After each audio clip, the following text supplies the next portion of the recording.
danger? Anyone with sufficient will. But the act of transformation is a magical one. 'Tis a spell and thus requires a mage's talents. If you had a notion to learn such a skill for yourself, sadly, you must remain disappointed. Do you spend a lot of time as an animal? There were nights when the wilds called to me, 'tis true.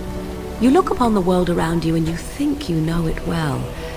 I have smelled it as a wolf, listened as a cat, prowled shadows that you never dreamed existed.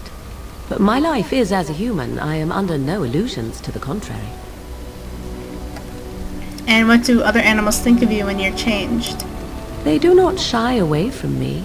To their senses, I believe I seem like any other of their species. As to what they think, I truly cannot say. Just as I am still human, no matter my form, they are still animals. Thus they cannot speak, even were I to ask. There have been Dalish keepers who use similar magic. Oh? Then I have no doubt your people do much to keep their talents well hidden from humans. I wonder if I was to ask one of your keepers of the origin of their magics, if there would be any relation to what I was taught. That would be intriguing, wouldn't it? I may even ask my mother about it someday, though I doubt she would tell the truth of it even so. Such is her way. That's all I wanted to ask. Indeed. Have you an opinion on my abilities, then? Am I an unnatural abomination to be put to the torch?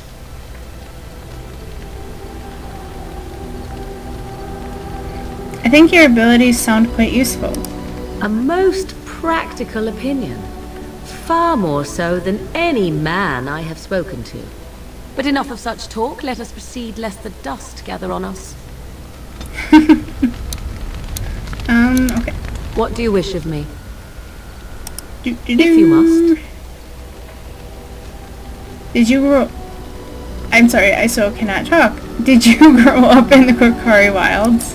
Why do you ask me such questions? I do not probe you for pointless information, do I?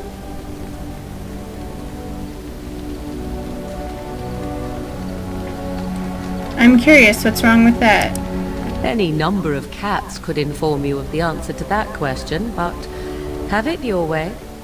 What is it you asked? If I grew up in the wilds? A curious question. Where else would you picture me? For many years it was simply Flemeth and I. The wilds and its creatures were more real to me than Flemeth's tales of the world of man. In time I grew curious. I left the wilds to explore what lay beyond, never for long. Brief forays into a civilized wilderness.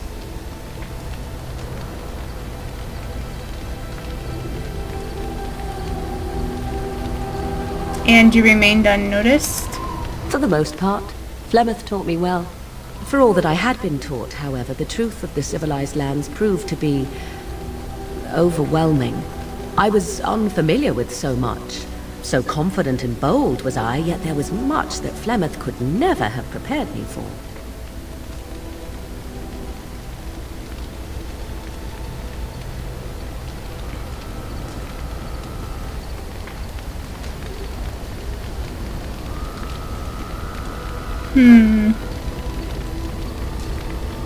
Very daring, that sounds like you. Equal parts daring and foolhardy, perhaps. Only once was I accused of being a witch of the wilds, and that by a chastened who happened to be traveling with a merchant caravan. He pointed and gasped and began shouting in his strange language, and most assumed he was casting some curse upon me. I acted the terrified girl, and naturally, he was arrested.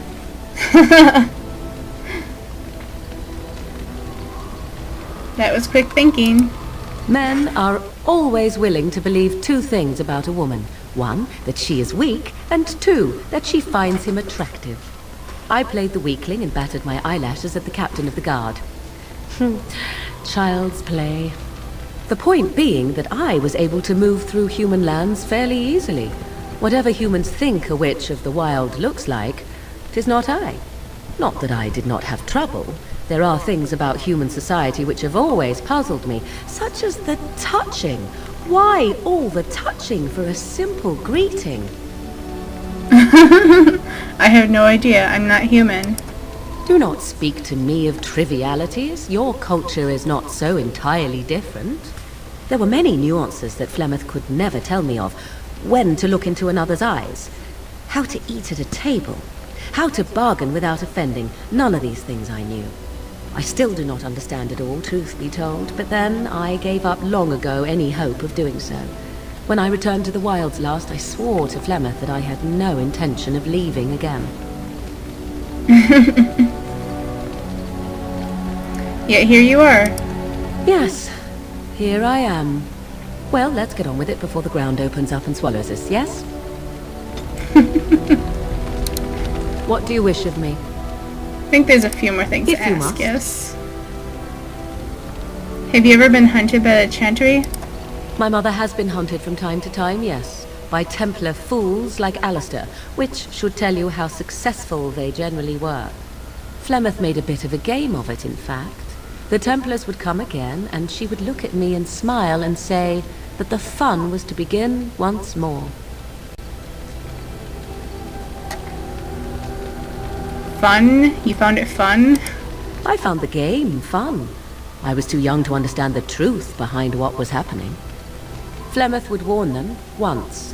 'Twas a warning they inevitably failed to heed. And then the true game began. Often Flemeth would use me as bait. A little girl to scream and run and lure the Templars deeper into the wilds and to their doom.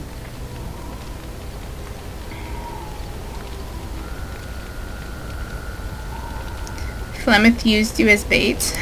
'Twas a game, and I a young girl. If I didn't get to play, I would have been very upset.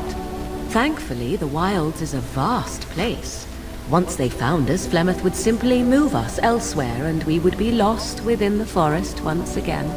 I did not understand the danger we faced until I was much older.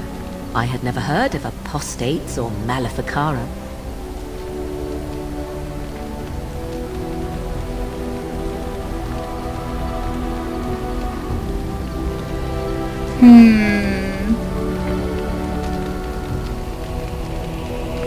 They get what they deserved. Perhaps they did. Still, I do not begrudge them doing what they believe is necessary. The Chantry sees any mages not leashed to the Circle of Magi as apostates. And apostates could become maleficarum, evil mages that resort to blood magic and become demon-enslaved abominations. It may even be true. Still, those of us who prefer freedom see no reason to submit.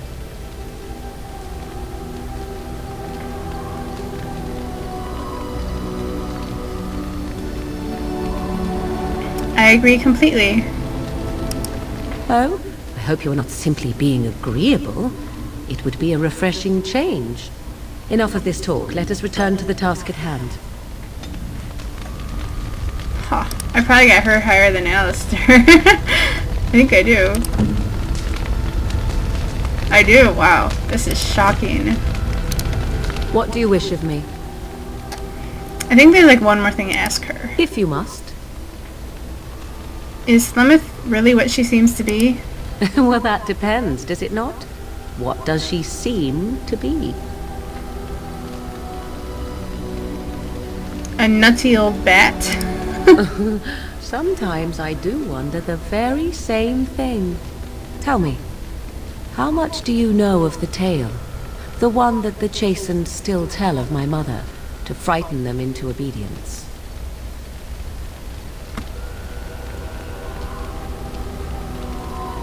I didn't even know there was such a thing. Ah, I see. That does explain much. I can relay what Flemeth once told me herself, and you can decide whether or not 'tis the truth, if you desire. And that sounds interesting. As the tale is sung by the bards, there was a time when Flemeth was young and beautiful. A fair lass in a land of barbarian men, the desire of any who saw her. Just how long ago is this? Many centuries, before this land was even named Ferelden. The tales say that Flemeth fell in love with Osen the Bard, and fled the castle of her husband, the dread Lord Conobar, and that he swore vengeance for her infidelity. In truth, my mother claims that 'twas Osen who was her husband, and Conobar the jealous lord who looked on from afar. Lord Conobar approached young Osen and offered him wealth and power in exchange for his lovely wife, and Osen agreed. He sold his wife to another man. The life of a bard is a poor one, and love fades in the wake of hunger. 'Twas Flemeth who suggested the arrangement. All would have been well had Lord Conobar kept his end of the bargain. But he was a foul man who bargained with coin he did not possess. Osen was led off to a field and slain, left for dead. Flemeth spoke to the spirits and learned of the deed, and swore revenge.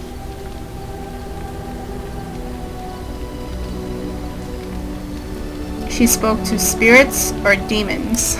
Spirits first, and 'twas they who slew Conobar. Flemeth did not turn to the demon until much later. Lord Conobar's allies chased Flemeth, you see. Chased her to the wilds, and there she hid. There she found the demon, and he made her strong.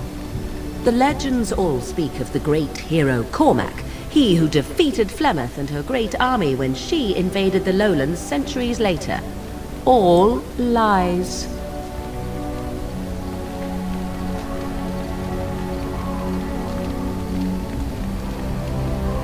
Of course Flemeth would say that. You would be surprised at how little my mother cares for what I or others think of her past. The truth of the matter is that there was never an invasion. As Flemeth tells it, the Chastened never raised an army under her banner, and she never fought with any warrior named Cormac. Cormac led a brutal civil war against his own people, and later claimed it was to vanquish evil that had taken root amongst the lords. Thus, he was hailed a hero. Flemeth was only attached to the legend much later. Perhaps 'twas due to the great war with the Chastened that eventually came, but Mother claims not to know how it began.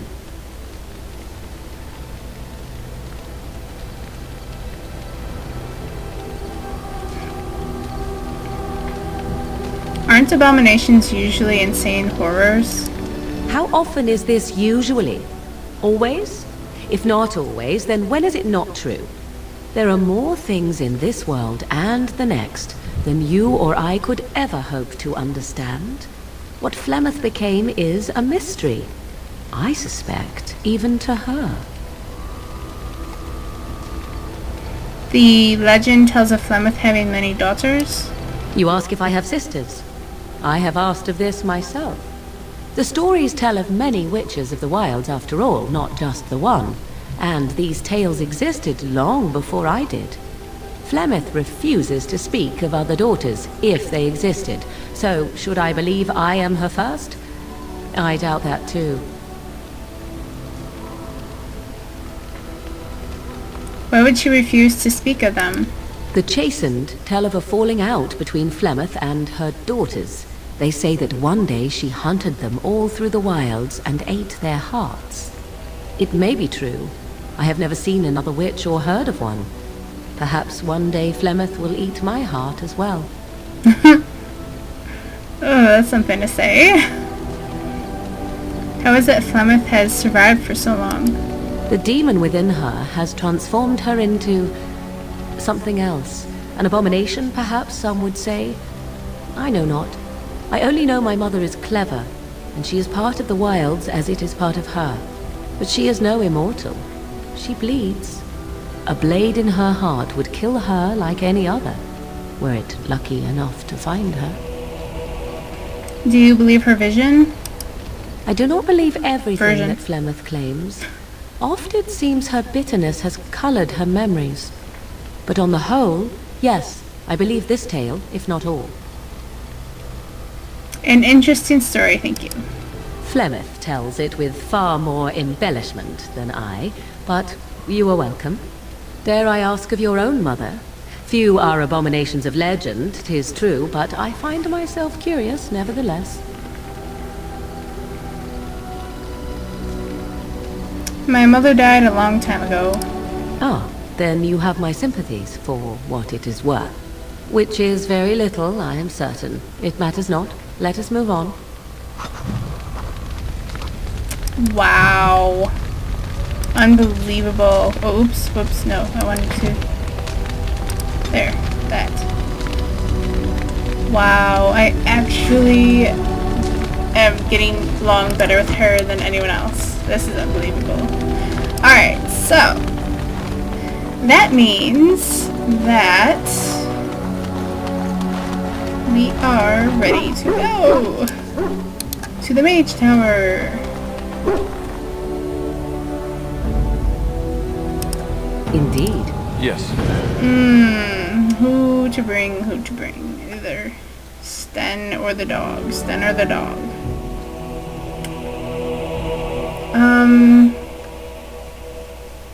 I don't know. I guess for now I'll just go with the dog, because I know you have to choose again.